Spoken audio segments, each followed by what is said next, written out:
অবশ্যই বিএনপিকেও পিআর সিস্টেমে নির্বাচন মানা উচিত।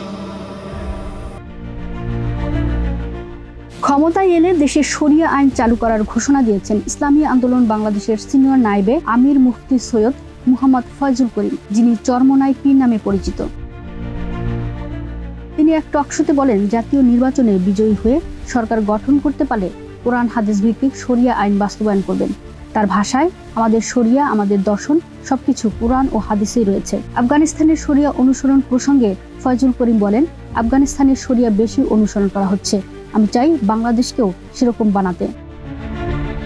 ইরান, যুক্তরাষ্ট্র, যুক্তরাজ্য এবং রাশিয়ার শাসন ব্যবস্থা থেকে ইসলামী বিরোধী নয় এমন দিকগুলো বিবেচনায় আনার কথাও বলেন তিনি। সংখ্যালঘুদের অধিকার ও নিরাপত্তা শরিয়া আইনের মাধ্যমে নিশ্চিত করা হবে বলেও উল্লেখ করেন তিনি।